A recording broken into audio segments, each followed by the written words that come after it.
빅데이터를 통해 서울의 다양한 생활 정보 풀어가는 시간이죠. 빅데이터로 보는 서울. 한국인사이트 연구소 김덕진 부소장 모셨습니다. 안녕하세요. 네, 안녕하세요. 예, 올해도 진짜 얼마 안 남았습니다. 아, 그러니까요. 좀 닷새 남았죠? 네, 오늘이 벌써 크리스마스네요. 예. 근데 사실 오늘 얘기해야 되는 게 좀 씁쓸해요. 네, 왜 하필이면 크리스마스 때 우리는 서울이 안전한가 이런 얘기를 해야 되는지 그렇죠. 참 답답한데, 일단 서울의 안전을 확인할 수 있는 데이터 준비가 돼 있습니까? 네, 그렇습니다. 이 도시의 안전을 판가름할 수 있는 지표가 있습니다. 예. 이게 이제 행정안전부에서요, 해마다 이제 지역 안전지수라는 걸 발표하고 있는데요. 예. 지역별로 이제 안전 수준이 어느 정도인지를 시민들에게 공개하는 것입니다. 예. 보시는 것처럼 이 지역 안전지수라는 게 총 7가지 요소로 이제 되어 있는데, 뭐 화재, 교통사고, 범죄, 생활안전, 자살, 감염병, 자연재해 이렇게 돼 있는데요. 여기서 이제 가장 안전하다라고 하면 1등급, 거기서 예. 이제 취약하다라면 5등급이 되어 있고요. 각자 이제 수치화가 되어 있는데, 예. 대표적으로 보면은 이제 화재 같은 경우에는 발생 건수나 사망자 수, 뭐 재난 약자 수를 이제 포함을 하고 있고요. 예. 범죄 같은 경우에는 이제 소위 5대 범죄라고 그러죠. 이제 5대 범죄 발생 건수, 그리고 인구 밀도 등을 이제 지표로 해서 전국적으로 어느 지역이 안전한가에 대한 지표를 좀 만들어내고 있다라고 볼 수 있을 것 같습니다. 자, 그럼 이 지표에 의해서 서울은 과연 얼마나 안전한지, 국내 도시 중에서 네.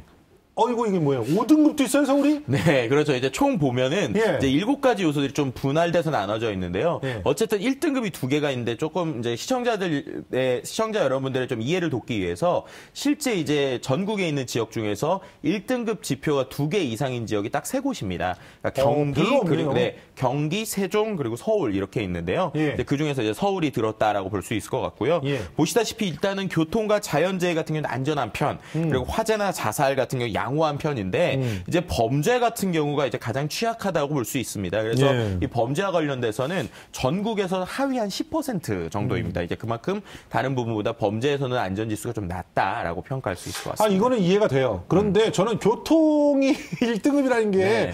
교통이 그냥 뭐 그런 거 아니에요? 그냥 도로 많이 뚫려 있고 그러면 점수 높아지는 거 아니에요? 어떻게 교통사고 보면은- 굉장히 많이 나는데. 네, 그렇죠. 근데 교통사고가 나지만은 거의 보통 비율이지 않습니까? 그러니까 반대로 생각하면 그만큼 서울에 인구가 많고 이제 도로가 예. 많고 교통이 많기 때문에 비율적으로 볼 때는 1등급인데요. 그런데 중요한 건 말씀하셨다시피 예. 각 구별로 나눠보면 그것이 예. 좀 차이가 납니다. 왜냐하면은 도심이나 교통사고가 많이 나는 경우 부분들은 분명히 위험성이 있다는 건데요. 야. 이제 지역별로 보다 보면 저 중구 보세요, 중구. 그렇죠. 중구 빨간색이죠. 5등급. 네. 혼자 유일하게 5등급인데 어떻게 보면 중구에서 운전해 보신 분들이라면은 다 왜 그런지 이해를 하실 겁니다. 예. 실제 이제 구별로 좀 살펴보면요. 일단 광진구나 동대문구 같은 이제 곳이 7곳이 1등이고요. 뭐 성동구, 서대문, 노원구 같은 14곳이 2등급인데 예. 말씀하셨던 것처럼 중구가 이제 서울시 25개 자치구 중에서는 유일하게 이제 5등급 판정을 받았고 뭐 그중에 나머지 부분들도 있지만 어쨌든 중구가 좀 교통이 심각한 편이다라고 이야기할 수 있을 것 강남 같습니다. 3구 중에서 송파구가 제일 교통이 네. 원활하다고 나오는데 이것도 참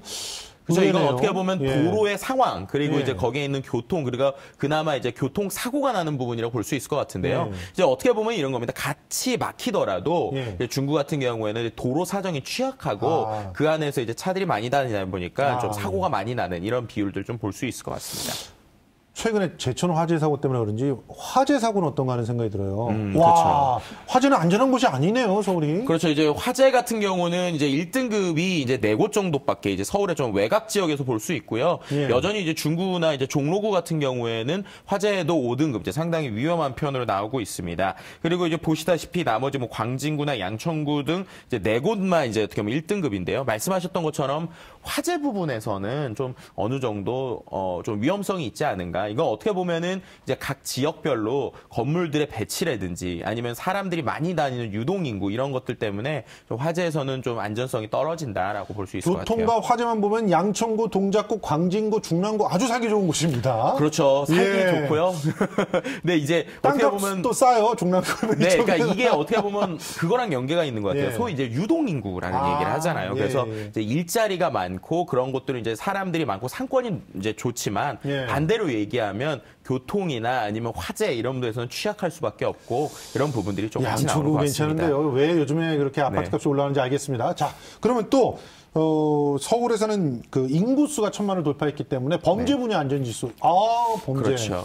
범죄 분야도 이제 계속 비슷한 것 같습니다. 특히나 이제 핵심이 되는 게 계속 얘기하는 게 중구와 종로구인데요. 네. 이제 사람이 아무래도 많고 그 안에서 움직이다 보니까는 이제 범죄가 좀 높고요. 이제 그나마 범죄에서는 가장 안전한 게 도봉구. 네, 거의 유일하게 이제 서울시에서 이제 한 곳 나왔다고 볼 수 있을 것 같습니다. 네. 그리고 이제 어떻게 보면은 이제 중구와 종로구 같은 경우 다른 것보다 살인과 강간 등 이제 5대 범죄가 많이 발생해서 5등급을 받은 부분들이 좀 있을 것 같습니다. 근데 중랑구, 광진구가 교통하고 화재에서는 굉장히 안전했는데 네. 범죄에서는 4등급까지 떨어졌어요. 양천구도 그렇죠. 3등급까지 떨어졌고 동작구도 3등급까지 떨어졌네요. 네, 저런 부분들은 이제 각 좀 구별로 아무래도 네. 특성들이 좀 나오는 것 같습니다. 강남구 정말 실망입니다. 범죄에서도 4등급이나 되네요.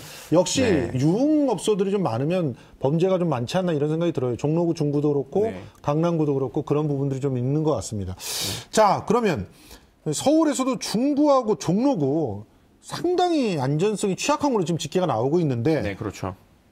어떤 이유 때문에 그런 거예요? 일단은 이게 올해만의 문제가 아니고요. 실제로 이제 2015년부터 이 안전지수가 공개가 됐어요. 네. 근데 2015년부터 이 두 자치구가 3년 연속으로 화재, 범죄, 생활안전 이제 세 개 분야에서 계속 5등급을 이제 차지하는 이제 불명예를 좀 안고 있는데 네. 어떻게 보면 이것은 그 지역의 특징이다라고 볼 수 있을 것 같습니다. 왜냐하면 예. 일단은 그 밀집 지구라는 게 있죠. 이제 그렇죠. 다른 것보다는 이제 상가도 그렇고 주거 시설도 좀 오래된 구역들이 많다 보니까 화재가 날 경우에 그 화재에 좀 취약한 부분들이 예. 있고요. 또 이제 상가들이 워낙 다닥다닥 붙어 있다 보니까 맞아요. 구도심이니까. 네, 한 부분에서 이제 불이 나게 되면 문제가 생기는 부분이 있습니다. 특히 이제 종로나 이제 중구 같은 경우에 거기에서 이제 전통적으로 오래 이렇게 식당을 오래 하시는 분들이 많으세요. 맞아요. 근데 그런 분들이 최근에 걱정 중에 하나가 최근에 이제 금연구역이 많아지지 않았습니까? 예. 그러다 보니까는 우리가 또 이제 습성 중에 하나가 금연구역에는 꼭 골목에 가서 이렇게 담배를 맞아요. 많이 피잖아요. 맞아요. 그래서 그 담배가 혹시 담배꽁초라도 하나 이제 불이 튈까에 대한 걱정들이 많은데 그런 지역들은 이제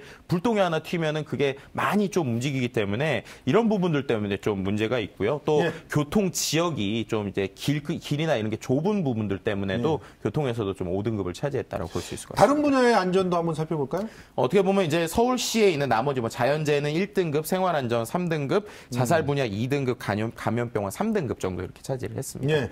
그런데 우리나라가 해외에서는 굉장히 안전한 도시로 꼽히고 나라도 그렇고 서울도 안전한 도시로 꼽히는데 세계 유명 도시 중에서 서울은 몇 위 정도 하나요? 일단은 해외 나가보시면 다 그 얘기하세요. 예. 밤에 우리나라처럼 편하게 다닐 수 있는 나라가 예, 없다. 맞아요. 이런 얘기를 하시는데요. 실제로 보면 전 세계에서 가장 안전한 도시 랭킹에서요. 60여 개의 도시 중에서 우리나라가 14위를 차지하고 있습니다. 14위도 대단하네요. 네, 14위가 대단한 것이 어떻게 보면은 2년 전과 비교를 하면은 대단한 것을 볼 수 있는데요. 2년 전 2015년에는 저 조사에서 우리나라가 24위였어요. 예. 그러니까는 2년 만에 이제 10계단이 상승했다라고 볼 수 근데 있을 것 1위가 같습니다. 도쿄예요. 네, 저게 왜 쉽게 납득이 안 되는데 도쿄도 밤거리가 네. 굉장히 위험하다고 들었는데. 그렇죠. 여기서 안전이라고 하는 것이 네. 단순히 치안 부분뿐만이 아니고요. 여기서 이제 보시는 것처럼 디지털 안전, 보건 안전, 안전. 인프라, 개인 안전 이 네 부분입니다. 그래서 이제 우리나라 같은 경우에 치안이나 이런 부분이 있지만 과거에도 올해 좀 많이 올라갔던 이유는 다른 것보다 저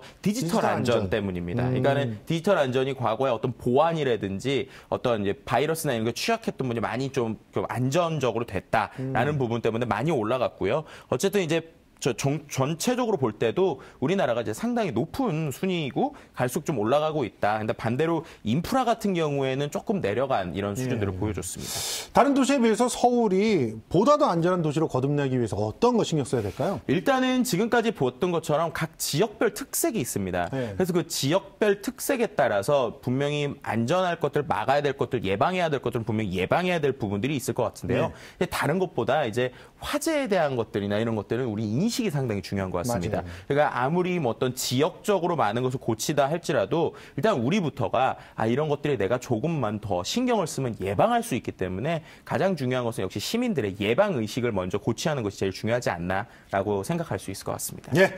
지금까지 한국인사이트연구소 김덕진 부소장과 함께 얘기 나눠봤습니다. 오늘도 고생하셨습니다. 네, 감사합니다. 예.